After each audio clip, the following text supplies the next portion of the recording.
তো গুরুলোক শুরুতে বেশি কথা বলবো না, শুধু এইটা বলতে চাই যে এই কাহিনী আমার পুরো মাথা ঘুরিয়ে দিয়েছে। তাই ভিডিওটা লাস্ট পর্যন্ত দেখো। যদি ভালো না লেগে থাকে তাহলে আনসাবস্ক্রাইব করে দিও, ডিসলাইক করে দিও, আমি মানতে রাজি আছি। কিন্তু ভিডিওটা লাস্ট পর্যন্ত অবশ্যই দেখবে, না হলে কিন্তু এই রহস্যময়ী ভয়ানক কাহিনী কিছুই বুঝতে পারবে না। তো যাই হোক, আজকে আমি এক্সপ্লেন করতে চলেছি ফ্রম ওয়েব সিরিজের সিজন 1, 2, 3। তো আমাদের এই দুনিয়াতে কোথাও একটা রহস্যময়ী গ্রাম আছে যেখান থেকে বের হওয়া প্রায় ইম্পসিবল। তুমি যদি এই গ্রামের রাস্তা ধরে হেঁটে যাও বা গাড়ি চালিয়ে বেরিয়ে যাওয়ার চেষ্টা করো তাহলে আবার এই গ্রামে ফিরে আসবে। বছরের পর বছর ধরে বিভিন্ন মানুষ এই গ্রামে এসে আটকে গেছে, আর যেহেতু এইখান থেকে বের হওয়া ইম্পসিবল তাই সবাই বাধ্য হয়ে এইখানে বসবাস করতে শুরু করেছে। কিন্তু এই গ্রামের সবচেয়ে ভয়ঙ্কর ব্যাপার হলো যে রাত নামলেই জঙ্গল থেকে কিছু মানবরূপী দানব বেরিয়ে আসে, যাদের দেখতে সাধারণ মানুষের মতো হলেও মানুষকে কাছে পেলেই একেবারে শেষ করে ফেলে। তাই গ্রামের মানুষদের বেঁচে থাকার জন্য সূর্য ডোবার আগেই বাড়িতে ঢুকে পড়তে হয়, বা জাদুই একটা তাবিজ আছে যেদিকে বাড়ির সামনে ঝুলিয়ে রাখলে দানবগুলো নাকি আর আসতে পারে না। তো যাই হোক, দানবগুলোর কয়েকটা বৈশিষ্ট্য আছে, যেমন তারা যে কোনো মানুষের রূপ ধারণ করতে পারে, বা রাত্রেবেলায় লোকেদের বাড়িতে এসে নক করে যে প্লিজ আমাকে ভেতরে ঢুকতে দিন। আর যদি কেউ ভুল করে দরজা খুলে ফেলে, বাস যেখানেই বাঘের ভয় সেখানেই সন্ধে হয়। এই গ্রামে দুটো গ্রুপ আছে। কিছু লোক গ্রামের একদম সেন্টারে থাকে, যেখানে তাদের প্রত্যেকের নিজস্ব বাড়ি আছে, গাড়ি আছে। আর কিছু মানুষ কলোনি হাউস নামের একটি বিশাল বড় বাড়ির মধ্যেই থাকে, যেখানে একই বাড়িতে প্রত্যেকটা ফ্যামিলি সবকিছু জিনিসপত্র শেয়ারের মতো করে বসবাস করত। তো কলোনি হাউসের মেন লিডার ছিলেন ডোনা নামের এই মহিলাটি, আর ওইদিকে গ্রামের সেন্টারে যারা থাকতো তাদের লিডার ছিল এই বয়েড নামের এই মধ্যবয়স্ক লোকটি। তো কাহিনীর শুরুতে আমরা দেখতে পাই যে ম্যাথিউস নামের একটি পরিবারকে, যে কিনা গ্রামের মধ্যে এসে আটকে পড়েছে। তাদের ফ্যামিলিতে রয়েছে জিম, তার স্ত্রী তাবিতা, মেয়ে জুলি এবং ছোট্ট ছেলে ইথান। আবারও বলছি, তাদের ফ্যামিলিতে রয়েছে জিম, তার স্ত্রী তাবিতা, তার মেয়ে জুলি এবং তাদের ছোট্ট ছেলে ইথান। তো শুরু থেকেই ইথান এই গ্রামের রহস্য নিয়ে অদ্ভুত সব কথা বলতে থাকে, আর অন্যদিকে গ্রামের মানুষেরা নতুন আসা পরিবারটিকে বোঝাতে থাকে যে এই গ্রামের আসল রহস্য কি। তারা প্রথমে কিছুই বিশ্বাস করে না, আর এইখান থেকে গাড়ি নিয়ে পালিয়ে যাওয়ার চেষ্টা করে, কিন্তু বারবার একই জায়গাতে ফিরে আসে। ওই যে আমি আগেই বলেছিলাম, এই পুরো গ্রামটা যেন একটা টাইম লুপের মধ্যে আটকে আছে। তো যাই হোক, এইদিকে আমরা সারা নামের একটি মেয়েকে দেখতে পাই, যে কিনা রহস্যময়ী কিছু কণ্ঠস্বর, কিছু আওয়াজ শুনতে পেত, যেটা কিন্তু খুবই ভয়ঙ্কর। আর আজকে সেই কণ্ঠস্বরগুলো তাকে যেন বলেছিল যে যদি সে নতুন আসা ফ্যামিলি মেম্বারের মধ্যে একজনকে মেরে ফেলে তাহলে তারা সবাই এই গ্রাম থেকে নিজের শহরে ফিরে যেতে পারবে। আর হ্যাঁ, আজকে রাত্রে হাসপাতালের দরজা সে যেন খুলে রাখে। আসলে সারা হাসপাতালে কাজ করত। তো প্ল্যানিং অনুযায়ী সারা রাত্রেবেলা হাসপাতালের দরজা খুলে রাখে, আর তারপর যা হয় একদম ভাবনা চিন্তার বাইরে। সমস্ত দানবগুলো হাসপাতালের ভেতরে চলে আসে, আর যতজন মানুষ বেঁচে ছিল প্রায় প্রত্যেকেরই দা এন্ড করে দেয়। এই রকম ভয়ঙ্কর কাণ্ড হওয়ার আগে থেকেই সারা এইখান থেকে চলে গিয়েছিল, কিন্তু তাকে দেখে তার ভাই নেথান বুঝতে পেরে যায় যে তার বোন কিছু একটা কাণ্ড ঘটিয়ে এসেছে। এইদিকে আমরা ইথানকে দেখতে পাই, যে কিনা সেই ম্যাথিউ পরিবারের ছোট্ট ছেলে, আর যে কিনা সব সময় সাদা পোশাক পরা একটি ছোট্ট বাচ্চার আত্মাকে দেখতে পেত। তো এরপর আমরা একজন ফাদারকে দেখতে পাই। ফাদার মানে ওই খ্রিস্ট ধর্মের যে পূজা অর্চনা করে। তো সেই ফাদার ম্যাথিউ ফ্যামিলিকে বলে যে তোমাদেরকে বাঁচতে হবে, তোমরা কোথায় থাকবে, সেই গ্রামের সেন্টারে নাকি কলোনি হাউসে। তো এইখানে জিম, তার বউ তাবিতা আর তাদের ছেলে ইথান গ্রামের সেন্টারে থাকতে চায়, কিন্তু তাদের মেয়ে জুলি বেছে নেয় কলোনি হাউস। তো এরপর আমরা দেখতে পাই যে কলোনি হাউসে জুলির কয়েকজন বন্ধু হয়ে গিয়েছিল। অ্যালিস নামের এই ছেলেটি, যে কিনা বয়েডের বড় ছেলে, আর তার একটি গার্লফ্রেন্ড আছে যার নাম ফাতিমা। এরপর আমরা জেড নামের একটি ছেলেকে দেখতে পাই, যে কিনা জাস্ট নতুন এই গ্রামে এসেছে, আর সে প্রথমে এইগুলো কিছুই বিশ্বাস করতো না যে গ্রামে যা হচ্ছে সেগুলো সত্যি কিনা। কিন্তু যত দিন যায়, যত রাত বাড়তে থাকে, সে বুঝতে পারে যে হ্যাঁ, এই গ্রামটি সত্যি রহস্যময়ী। এরপর আমরা ভেক্টর নামের একটি লোককে দেখতে পাই, যে কিনা এই গ্রামের সবথেকে পুরনো বাসিন্দা। এইখানে ভেক্টরের যদি একটু ব্যাক স্টোরি বলি, যে ভেক্টর যখন ছোট্ট ছিল তখন গ্রামের দানবরা সমস্ত গ্রামবাসীদেরকে মেরে ফেলে, শুধু সে একাই বেঁচে গিয়েছিল। আর তখন থেকে ভেক্টর একটু পাগলের মতো বিহেভ করতে থাকে। কিন্তু যাই হোক, ভেক্টর এই রহস্যময়ী গ্রামে থাকতে থাকতে খুবই বুদ্ধিমান হয়ে গেছে।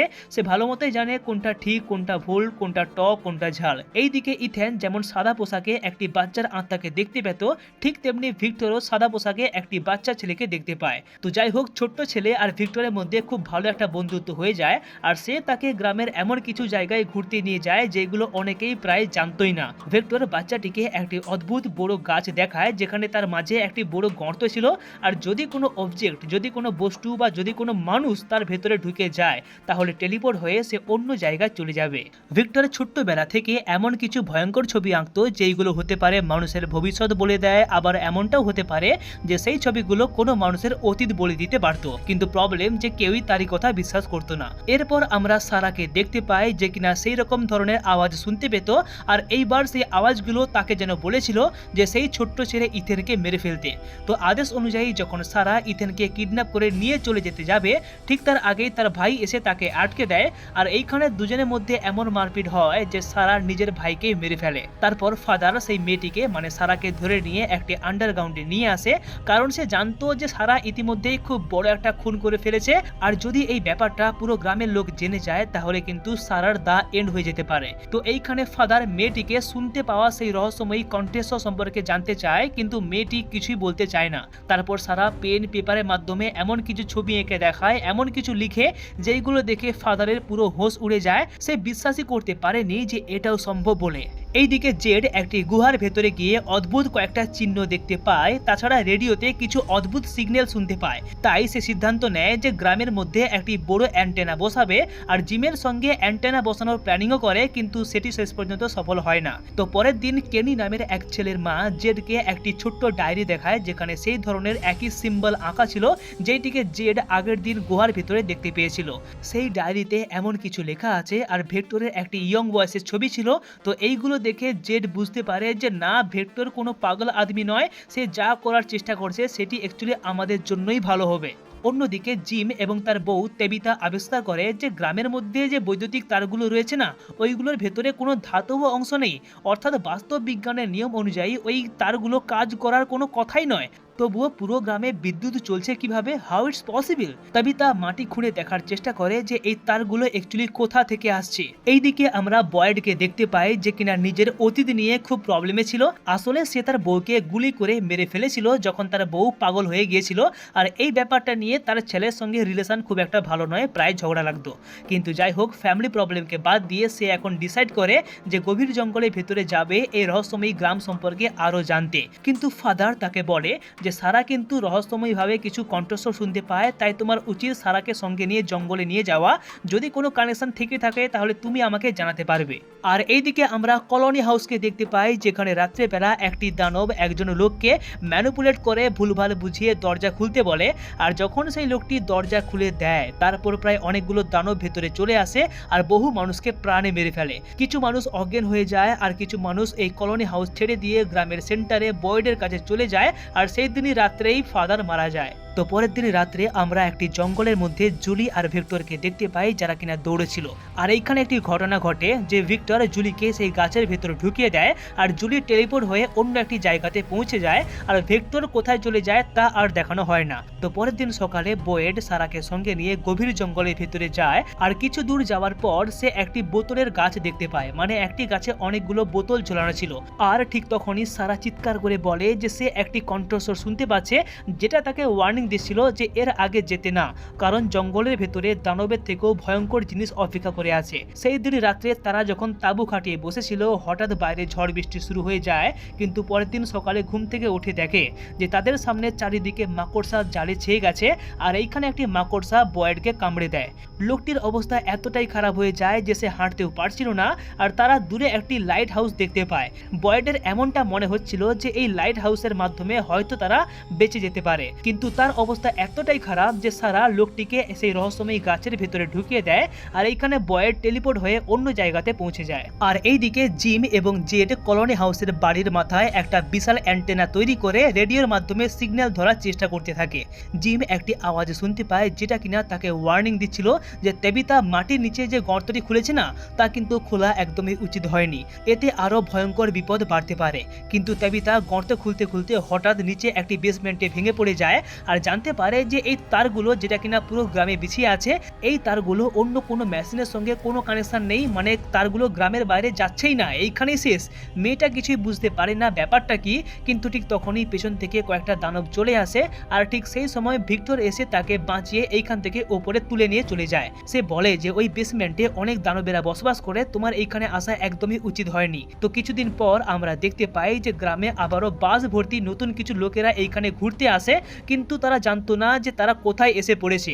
আর এইখানে সিজন 1 শেষ হয়ে যায়। তো সিজন 2 শুরুতে আমরা দেখতে পাই যে নতুন মানুষের ভর্তি বাসটি গ্রামের মধ্যে এসে থাকতে শুরু করে। আর এখন গ্রামের মানুষদের সামনে সবচেয়ে বড় চ্যালেঞ্জ ছিল যে এই নতুন মানুষদেরকে বোঝানো যে তারা আসলে কোথায় এসে আটকে পড়েছে। গ্রামের মানুষেরা তাদেরকে বোঝানোর চেষ্টা করে, কিন্তু স্বাভাবিকভাবেই কেউই তার কথা বিশ্বাস করতে চাইছিল না। শেষ পর্যন্ত ডোনা এসে বন্দুক দেখিয়ে সবাইকে বাড়ির ভেতরে আটকে দেয়, যাতে রাত নামার আগে কেউই বাইরে বেরোতে না পারে। এইদিকে জিম মরিয়া হয়ে তেবিতাকে বাঁচানোর চেষ্টা করেছিল, আর কয়েকজন নতুন মানুষ তাকে সাহায্য করতে এগিয়ে আসে, কিন্তু হঠাৎই পুরো বাড়িটি ভেঙে ধসে পড়ে যায়। তো পরের দিন ভিক্টর তেবিতাকে গ্রামের একটি নিচে আন্ডারগ্রাউন্ডে ভেতরে নিয়ে যায়, আর সেইখানে তেবিতা একটি খাঁচার মধ্যে বন্দি শিশুকে দেখতে পায়। এরপর তারা মাটির ওপরে উঠে আসে এবং ভিক্টর তাকে গোপন একটি আশ্রয়ে নিয়ে যায়। এইদিকে বয়েড অনেকক্ষণ ধরেই সেই কূপের মতো জায়গায় আটকে ছিল, আর পরে একজন কেউ ওপর দিয়ে দড়ি ফেলে তাকে বাইরে বেরিয়ে আসতে সাহায্য করে। তো বাইরে বেরিয়ে বয়েড দেখতে পায় যে সেখানে একজন বৃদ্ধ মানুষ শিকলে বাঁধা অবস্থায় বন্দী হয়ে আছে। বৃদ্ধটি তাকে বলে যে রাত্রে বেলা যে দানবগুলো বেরিয়ে আসে তাদের থেকেও ভয়ঙ্কর কিছু এই জায়গায় লুকিয়ে আছে। ঠিক তখনই একটি মিউজিক বক্সে অদ্ভুত সুর বাজতে শুরু করে, আর বৃদ্ধটি বয়েডকে সেখান থেকে পালিয়ে যেতে বলে, কিন্তু যাওয়ার আগে তাকে অনুরোধ করে যেন সে তাকে মেরে ফেলে, কারণ এই অসহ্য যন্ত্রণা সে আর সহ্য করতে পারছে না। বয়েড তাকে মুক্ত করতে চাইলেও হঠাৎ বৃদ্ধটি বয়েডকে আঁচড়ে দেয় আর নিজের ক্ষতের উপর তার রক্ত লাগিয়ে দিয়ে বলে যে এখন থেকে তোমার রক্ত আর আমার রক্ত একই। এই কথা বলার পর কিছুক্ষণের মধ্যেই বৃদ্ধটি মারা যায়, আর বয়েড একটি জ্বলন্ত মশাল নিয়ে সেইখান থেকে বের হয়, আর হঠাৎ নিজেকে আবার জঙ্গলের মধ্যে খুঁজে পায়। সেখানে একটি কুকুর তাকে পথ দেখিয়ে ভিক্টরের গোপন আশ্রয়ে নিয়ে যায়, যেখানে তেবিতা ছিল। তো পরের দিন সকালে বয়েড লক্ষ্য করে যে তার ত্বকের নিচে অসংখ্য কীট পতঙ্গ নড়াচড়া করছে। আরে বাপ রে বাপ! তো এইদিকে বাসে আসা নতুন যাত্রীদের মধ্যে একটি মেয়ে ছিল যার নাম মারিয়েল, আর সে আসলে ক্রিস্টির একজন বন্ধু। ক্রিস্টি নামের একটি মেয়ে নিখোঁজ হয়ে যাবার পর মারিয়েল ভেবেছিল হয়তো সে তাকে ছেড়ে চলে গেছে, আর সেই আঘাতেই মারিয়েল এখন নেশাগ্রস্ত হয়ে পড়েছিল। অন্যদিকে আমরা জেডকে দেখতে পাই, সে মনে করে যে ভিক্টরের সঙ্গে তার দেখা সেই রহস্যময়ী প্রতীকের সঙ্গে কোনো একটা সম্পর্ক তো রয়েছে, কারণ সে বারবার ওই ধরনের সিম্বল কেন দেখতো। প্রথমে ভিক্টর কিছুই বলতে চায় না, কিন্তু পরে সে জেডকে জানায় যে কেনির মায়ের দেখানো নোটবুকটি আসলে তার নিজের। ভিক্টর আরও বলে যখন কেউ এই গ্রামের রহস্য জানার খুব কাছাকাছি পৌঁছে যায় তখন ভয়ঙ্কর কিছু ঘটে আর বহু মানুষ মারা যায়। এইদিকে তাবিতা বারবার অদ্ভুত শিশুদের ভ্রম দেখতে শুরু করে, আর সে জানতে চায় যে এই শিশুরা আসলে কি চায়। সেই উত্তর খুঁজতে সে আবার গুহার ভেতরে ফিরে যায়, আর এইখানে শিশুগুলো আবার তাকে ঘিরে ধরে। ঠিক তখন এইখানে জেড চলে আসে, আর তাবিতা তাকে বলে যে সেও নাকি গুহার ভেতরে ওই একই ধরনের সিম্বল দেখেছিল। এই কথা শোনার পর জেডও সেই গুহার ভেতরে চলে যায় আর ভয়ঙ্কর অভিজ্ঞতার মুখোমুখি হয়। সে দেখতে পায় যে গুহার ওপরে গাছের শিকড়গুলো মিলে সেই রহস্যময়ী সিম্বল তৈরি করেছিল। অন্যদিকে আমরা দেখতে পাই যে সারা গির্জার ভেতরে লুকিয়েছিল, আর কেনি বহু কষ্টে সারাকে খুঁজে পায় আর বয়েডকে ডেকে আনে। সারা বলে যেই দিন বয়েড সেই গাছের ভেতরে গিয়েছিল সেই দিন নাকি সেও তার পেছনে ঢুকেছিল, কিন্তু কোনোভাবে সে আবার গ্রামে ফিরে এসেছিল। পুরো গ্রামে খবর ছড়িয়ে পড়ে যে সারা এখনো বেঁচে আছে। এরপর আমরা দেখতে পাই যে বয়েডের অবস্থা দিনকে দিন খারাপ হতে থাকে, কারণ তার ত্বকের নিচে থাকা পরজীবীগুলো তাকে অসহ্য যন্ত্রণা দিতে থাকে। এরই মধ্যে গ্রামের আর একটি সমস্যা সামনে আসে যে নতুন মানুষ চলে আসার জন্য খাবারের সংকট দেখা দিতে শুরু করেছে। মানুষের মধ্যে ঝগড়াঝাঁটি, আত্মবিশ্বাসের কম এইসব বাড়তে থাকে, আর এই রকম মারপিটের মধ্যেই ভুলবশত কেউ একজন অ্যালিসের পেটে করে চাকু চালিয়ে দেয়, আর তাকে দ্রুত হাসপাতালে ভর্তি করা হয়। জানা যায় অতিরিক্ত রক্তক্ষরণের জন্য সে মারা যেতে পারে, তাই জন্য এখন তার রক্ত খুব দরকার। আর তাকে রক্ত দিতে পারতো একমাত্র তার বাবা, মানে বয়েড। কিন্তু তার বাবা বয়েড ভয় পাচ্ছিল, কারণ যদি সে রক্ত দেয় তাহলে তার শরীরের ভেতরে সেই পরজীবীগুলো এলিসের শরীরে চলে যেতে পারে। প্রথমে কেউই তার কথা বিশ্বাস করেনি, কিন্তু পরে যখন সবাই তার ত্বকের নিচে পোকাগুলো নড়াচড়া দেখতে পায় তখন সবাই বুঝতে পারে যে কিছুতে একটা ভয়ঙ্কর হতে চলেছে। এইখানে বয়েড একটি প্ল্যানিং করে যে তার শরীরের এই পোকাগুলো কোনো দানবের শরীরে ট্রান্সফার করে দেবে। তো প্ল্যানিং অনুযায়ী রাত্রেবেলা বাইরে গিয়ে একটি দানবকে ডেকে আনে, তারপর নিজের রক্ত সেই দানবের গলা কেটে তার শরীরে প্রবেশ করিয়ে দেয়। আর এরপর এমন কিছু ঘটে যা আগে কখনোই ঘটেনি, আর এটাই ছিল প্রথমবার যখন গ্রামের মানুষ কোনো দানবকে হত্যা করতে সক্ষম হয়েছিল। এরপর বয়েড ফিরে এসে অ্যালিসকে রক্ত দেয় আর সৌভাগ্যবশত এলিস এইখানে বেঁচে যায়। কিন্তু বিপদ এইখানেই শেষ হয়নি। কিছুদিন পর জানা যায় যে ফতিমা নাকি প্রেগনেন্ট। কিন্তু সবচেয়ে অবাক করা বিষয় হলো যে ডাক্তারের মতে ফতিমা কখনো মা হতে পারতো না। কিন্তু এইখানে ডোনা সবাইকে মনে করিয়ে দেয় যে এই গ্রামে বাস্তবতার নিয়ম সবসময় কাজ করে না। এরপর তারা মৃত দানবটির শরীরকে ময়না তদন্ত করার সিদ্ধান্ত নেয়, যাতে এটা বোঝা যায় যে পরজীবীগুলো তাকে কিভাবে হত্যা করলো। কিন্তু মৃতদেহ কেটে পরীক্ষা করার পর তারা নতুন কিছু জানতে পারে যে তার শরীরে এক ফোঁটাও রক্তের চিহ্ন নেই, আর তার বদলে সেই পোকাগুলো ঘুরে বেড়াচ্ছিল।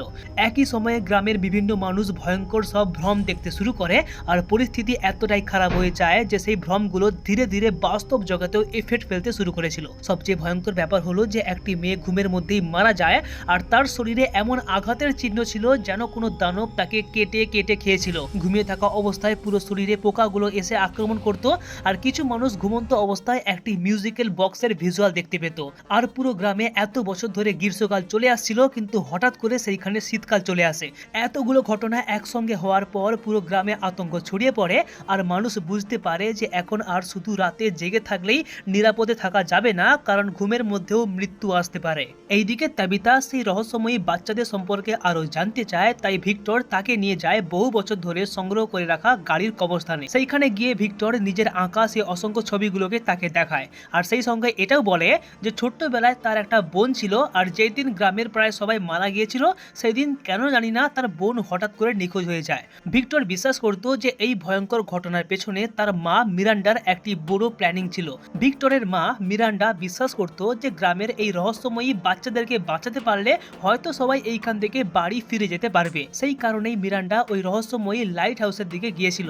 এই কথাটা শুনে তেবিতা তখন বুঝতে পারে যে সেও তো নিজের স্বপ্নের মধ্যে ওই একই টাওয়ারকে দেখতে পেয়েছিল, আর ওই একই লাইট হাউস যেটি বয়েড জঙ্গলের ভেতরে দেখতে পেয়েছিল। তো এই কথাটি জানার পর তেবিতা সিদ্ধান্ত নেয় যে তাকে যেভাবেই হোক ওই লাইট হাউসে পৌঁছতেই হবে। অন্যদিকে বাসে আসা নতুন যাত্রীদের মধ্যে প্রায় সবাই গ্রামের নিয়ম মানতে শুরু করেছিল, শুধু একজন ছিল ব্যতিক্রম। এই ছেলেটি বিশ্বাস করত যে পুরো ব্যাপারটাই একটা ষড়যন্ত্র। সে মনে করত যে গ্রামে যারা নেতৃত্বে থাকেন মানে ডোনা এবং বয়েড, তারা কিছু লুকিয়ে রাখার চেষ্টা করছে। আর এইদিকে জিম বিশ্বাস করতে শুরু করে যে হ্যাঁ, এত রহস্যের মাঝে কেউ আমাদের কাছ থেকে অন্য কিছু লুকানোর চেষ্টা করেছে, আর এমনটা হতে পারে যে আমরা যা করছি যা বানাচ্ছি কেউ আমাদের উপর নজর রাখছে। সে ডোনা এবং বয়েডকে সন্দেহ করতে শুরু করে। এমনকি এক সময়ে সেই ছেলেটি ডোনাকে কিডন্যাপ করে নিয়ে চলে যায় শুধু এটা প্রমাণ করার জন্য যে এই সবকিছুই তার সাজানো নাটক। কিন্তু রাত নামার পর সে নিজের চোখে দানবগুলোকে দেখে তার সমস্ত ভুল ধারণা ভেঙে যায়, আর ঠিক সেই সময় থেকেই আরো ভয়ঙ্কর ঘটনা ঘটতে শুরু করে। কিছুক্ষণ পর এইখানে আরো কয়েকজন লোক চলে আসে, আর এরপরে বয়েড, জিম এবং ডোনা কোনো মতে সেইখান থেকে পালিয়ে যায়। কিন্তু সেই ছেলেটির ওপর কীটপতঙ্গ আক্রমণ করে, আর ছেলেটি এইখানে মারা যায়।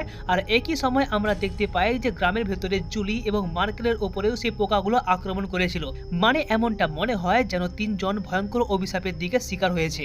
বয়েড বুঝতে পারে যখন সেই পোকাগুলো দানবের শরীরে পাঠিয়েছিল তখন আরো কিছু ভয়ঙ্কর আত্মা এই গ্রামে জেগে গিয়েছিল। তার ধারণা যে এই অভিশাপের কেন্দ্রবিন্দু হলো সেই রহস্যময়ী মিউজিক বক্স, আর সেটিকে ধ্বংস করাই একমাত্র উপায়। তো প্ল্যানিং মোতাবেক সারা এবং বয়েড আবার জঙ্গলের গভীরে চলে যায় সেই জায়গাতে যাওয়ার জন্য যেখানে বয়েড প্রথমবার সেই শিকলে বাঁধা বৃদ্ধ মানুষটিকে দেখতে পেয়েছিল। এইখানে এসে সারা মারিয়েল এবং জুলির চিৎকার শুনতে পায়, আর সেই মিউজিক বক্সের একটা সুরও শুনতে পায়, কিন্তু সেইখানে কোনো মিউজিক বক্স ছিলই না। তারা কিছুই বুঝতে না পেরে সেইখান থেকে বেরিয়ে গ্রামে ফিরে আসে। আর গ্রামের মধ্যে এলিস এবং ফতিমা নিজের বিয়ের অনুষ্ঠানে আয়োজন করতে থাকে। মানে চারপাশে যতই বিপদ থাকুক না কেন তারা নিজেদের ধান্দায় ব্যস্ত। তো বিয়ের অনুষ্ঠানের সময় বেয়ারের মাথায় একটা আইডিয়া আসে যে কিভাবে সেই শিকল দিয়ে বেঁধে রাখা মানুষটির জায়গাতে পৌঁছানো যেতে পারে। বয়েড জঙ্গলে গিয়ে সেই বৃদ্ধ লোকটির কাছ থেকে নিয়ে আসা মশালটি জ্বালিয়ে দেয়, আর মশালটি জ্বালানোর সঙ্গে সঙ্গেই সে আবার সেই জায়গাতে পৌঁছে যায় যেখানে সে দেখতে পায় যে মারিয়েল এবং জুলি বন্দি অবস্থায় রয়েছে, আর তাদের সামনে রয়েছে সেই রহস্যময় মিউজিক বক্স। এক মুহূর্ত দেরি না করে সে বয়েড সেই মিউজিক বক্সটিকে ভেঙে ফেলে, আর সঙ্গে সঙ্গেই অভিশাপ ভেঙে যায়। মারিয়েল এবং জুলি আবার আগের অবস্থায় ফিরে আসে। এইদিকে তাবিতা ভিক্টরকে বলে তাকে লাইট হাউসের কাছে নিয়ে যেতে। ভিক্টর ঠিক জায়গাটা জানতো না, কিন্তু সে তাবিতাকে নিয়ে সেই বিখ্যাত বোতল গাছের কাছে নিয়ে আসে। মেয়েটি এইখানে গাছের মধ্যে ঢুকে যায় আর টেলিপোর্টেশন হয়ে লাইট হাউসের মধ্যে চলে আসে। কিন্তু কিছুক্ষণ পর এইখানে হোয়াইট বাচ্চাটি চলে আসে আর বলে যে আই এম সরি ম্যাম, এটাই একমাত্র উপায়। আর আর পর মুহূর্তেই সে তাবিতাকে লাইট হাউসের উপর থেকে নিচে ধাক্কা দিয়ে ফেলে দেয়। তো সিজন 2 এর একদম শেষে আমরা দেখতে পাই যে তাবিতা একটি হাসপাতালে চোখ খোলে আর প্রথমে সে কিছুই বুঝতে পারে না, কিন্তু ধীরে ধীরে বুঝতে পারে যে সে আর অভিশপ্ত গ্রামে নেই, বরং বাস্তব পৃথিবীতে ফিরে এসেছে। আর এরকমই একটি তাগড়া সাসপেন্সের সাথে সিজন 2 এইখানে শেষ হয়ে যায়। তো সিজন 2 এর ঘটনার পর কিছুটা সময় কেটে গেছে, কিন্তু এইবার গ্রামের মধ্যে এক নতুন সমস্যা দেখা দেয়। আবহাওয়া পরিবর্তনের কারণে গ্রামের সমস্ত ফসল নষ্ট হতে শুরু করে আর সবাই বুঝতে পেরে যায় যে এইভাবে চলতে থাকলে খুব দ্রুত খাদ্য সংকট তৈরি হতে পারে। কিন্তু সেই রাতেই আর একটা বড় বিপদ নেমে আসে। রাত্রে দানবগুলো গ্রামের সমস্ত গবাদি পশুকে ছেড়ে দেয়, যার জন্য প্রাণীগুলো চারিদিকে ছুটে পালাতে শুরু করে। গ্রামের মানুষ প্রাণীগুলোকে বাঁচানোর জন্য ছুটে যায়, আর বয়েড এবং টিয়ানচেন নামের আরেকজন মহিলা কয়েকটি প্রাণীকে উদ্ধার করে একটি আশ্রয়স্থলে নিয়ে যাওয়ার চেষ্টা করেছিল, কিন্তু তারা জানতো না যে পুরো বিষয়টাই ছিল একটা বড় প্ল্যানিং। দানবগুলো আগে থেকেই ভেতরে অপেক্ষা করেছিল। এরপর তারা ইচ্ছে করেই বয়েডের সামনে টিয়ানচেন নামের সেই মহিলাটিকে নির্মমভাবে মেরে ফেলে। দানবগুলোর মেন উদ্দেশ্য ছিল বয়েডকে মানসিকভাবে ভেঙে ফেলা। অন্যদিকে জিম এবং কেনি নামের আরেকটি ছেলে তাবিতাকে খুঁজতে বের হয়, আর খোঁজ করতে গিয়ে তারা গ্রামের বাইরে একটি অদ্ভুত জায়গা দেখতে পায়, যেখানে পুরনো এবং ধ্বংসপ্রাপ্ত বাড়ি পড়েছিল আর তার চারপাশে ছড়িয়ে ছিল অদ্ভুত সব মূর্তি। তাবিতাকে তারা এইখানে খুঁজে পায় না, কিন্তু একটি গুরুত্বপূর্ণ জিনিস পেয়ে যায় যে নদীর ধারে তারা প্রচন্ড শাক সবজি দেখতে পায়। তো গ্রামে ফিরে এসে কেনি জানতে পারে যে তার মা টিয়ানচেন আর বেঁচে নেই।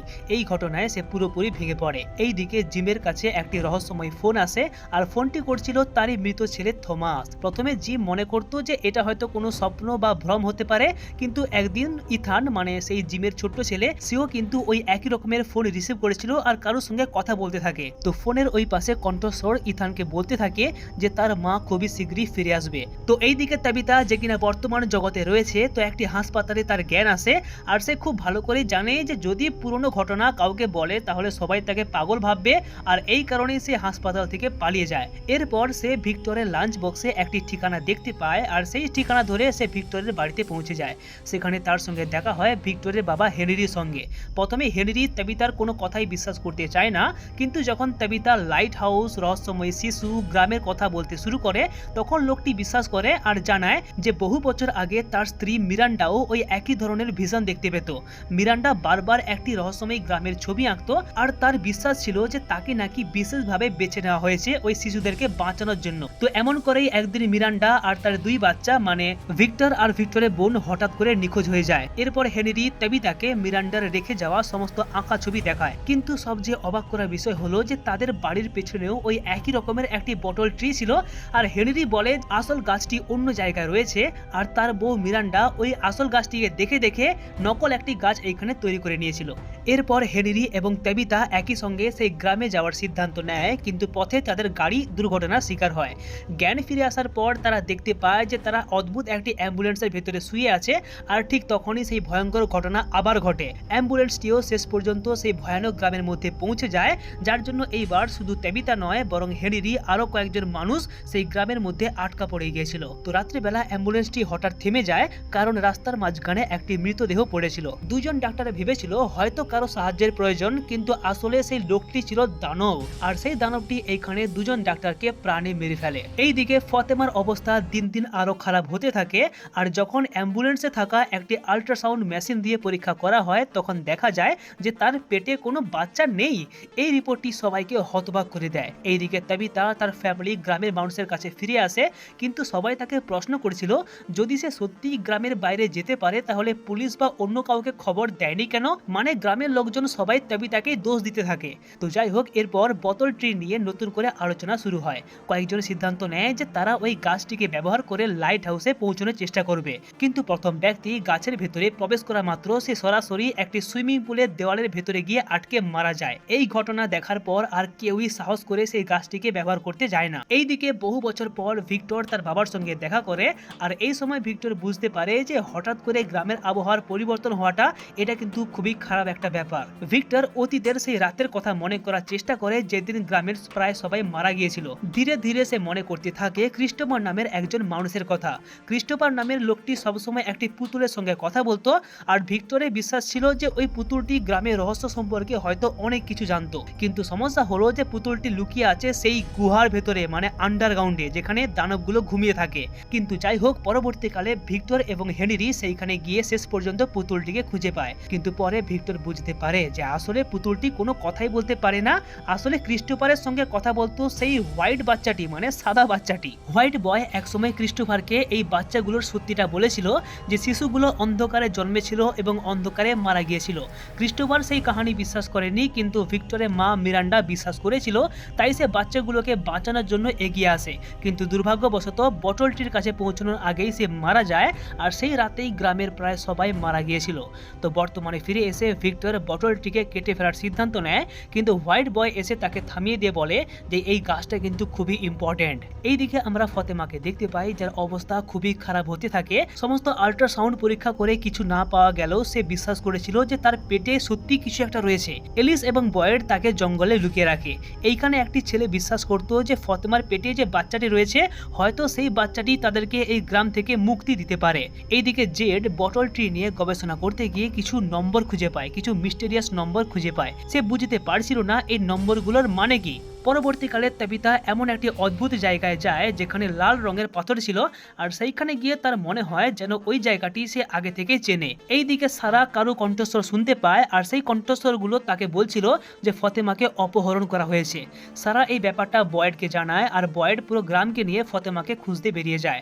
অবশেষে তারা জঙ্গলের মধ্যে গিয়ে ফতেমাকে খুঁজে পায়, কিন্তু তখন অনেকটাই দেরি হয়ে গিয়েছে। ফতেমার সন্তান জন্ম নিয়ে ফেলেছে, কিন্তু হঠাৎই এক ভয়ঙ্কর মহিলা এসে সেই বাচ্চাটিকে তুলে নিয়ে আন্ডারগ্রাউন্ডে চলে যায়। আর এইদিকে বয়েড সেই মহিলাটির পিছু নিতে নিতে আন্ডারগ্রাউন্ডে চলে যায়, আর সেখানে গিয়ে সে তার জীবনের সবচেয়ে ভয়ঙ্কর সত্যকে জানতে পারে। ফতিমার সন্তান আসলে কোনো মানুষ নয়, বরং সেটি ছিল একটি দানব, যাকে সিজন 2-তে তারা মেরেছিল। অন্যদিকে তাবিতা, জুলি এবং জেড ফতিমাকে খুঁজতে গিয়ে একটি রহস্যময় শিশুর দেখা পায়। বাচ্চাটি তাদেরকে একটি ঘরে নিয়ে যায় যেখানে ভিক্টর অপেক্ষা করছিল। ভিক্টর জানায় যে এটাই সেই জায়গা যেখানে সে শেষবার তার মা এবং বোনকে দেখতে পেয়েছিল। এই কথাটা শুনে তাবিতার মাথায় যেন সবকিছু পরিষ্কার হয়ে যায়। সে বুঝতে পারে যে এই জায়গাতে সে আগেও এসেছে, আর এই সমস্ত ঘটনার সঙ্গে সে আগেও জড়িত ছিল। আর এই কথাটা ভেবে তাবিতা পুরো পাগলের মতো হয়ে যায়। আর এইদিকে জিম এবং জেড দুইজনে মিলে সেই নাম্বারের রহস্য খুঁজে বের করে। আসলে এই নাম্বারগুলো ছিল এক একটা মিউজিক্যাল নোট। কিছুক্ষণ পর তারা বোতলটির কাছে যায়, আর জেড বেহালায় সেই সুর বাজাতে শুরু করে, আর সুর বাজানোর সঙ্গে সঙ্গেই সেই রহস্যময় শিশুরা আবার দেখা দেয়, এবং অবশেষে বহু বছর ধরে চলে আসা সবচেয়ে বড় রহস্যের সমাধান হয়। তারা এইখানে জানতে পারে যে বাচ্চাগুলো সবসময় অঙ্গকই নামের একটি শব্দকে উচ্চারণ করতো, যার মানে হলো মনে করো। এইখানে তাবিতা এবং জেড বুঝতে পারে যে তারা আগে থেকেই এই জায়গাতে ছিল, তারা আসলে আগের মানুষের পূর্ণজন্ম। তাবিতা কোনো না কোনোভাবে মিরান্ডার পূর্ণজন্ম, এবং জেড ক্রিস্টোফারের পূর্ণজন্ম। আসলে তারা প্রথম থেকেই এই গ্রামে ফেসে আছে। বছরের পর বছর কেটে যায়, তারা মারা যায়, আবার পূর্ণজন্ম হয়, কিন্তু এই গ্রাম থেকে আর বেরোতে পারে না। এইখানে আরো জানা যায় যে গ্রামের দানবগুলো একসময় মানুষ ছিল, আর তারা নিজেদের সন্তানকে বলি দিয়ে অমরত্ব অর্জন করতে চেয়েছিল। এই সত্যিটা জানার পর সবাই একেবারে হতবাক হয়ে যায়। তাবিতা জিমকে বলে এই সত্যিটা মেনে নিতে তার কিছুটা সময় দরকার, আর এই ভয়ঙ্কর রহস্য শুনে জিম একেবারেই মেন্টালি ভেঙে পড়ে। আর ঠিক তখনই জুলি দৌড়ে আসে আর বলে যে তাদের নিজেদের গল্প পরিবর্তন করা দরকার। এই কথাটার মানে কি জিম কিছুই বুঝতে পারে না, কিন্তু কিছু বুঝে ওঠার আগেই সেখানে আর একটি ভয়ঙ্কর ঘটনা ঘটে। হলুদ পোশাক পরা একটি রহস্যময় মানুষ সেখানে চলে আসে, আর কোনো দ্বিধা ছাড়াই সে জিমকে মেরে ফেলে। আর এরকমই একটি তাগড়া সাসপেন্সের সাথে ফ্রম সিজন 3 কাহিনী এখানেই দা এন্ড হয়ে যায়। আই হোপ কি তোমরা কাহিনী কিছুটা হলেও বুঝতে পেরে গিয়েছো, যাতে তোমাদের সিজন 4 দেখতে কোনো অসুবিধা না হয়। আর আমি চেষ্টা করব ফ্রম সিজন 4 কে নিয়ে নতুন একটা কমপ্লিট ভিডিও তৈরি করার। অ্যান্ড বাকি ভাই আজকের জন্য এতটাই। লাইক, শেয়ার, সাবস্ক্রাইব করে দিও, আর দেখা হচ্ছে আবার একটি নেক্সট ভিডিওতে।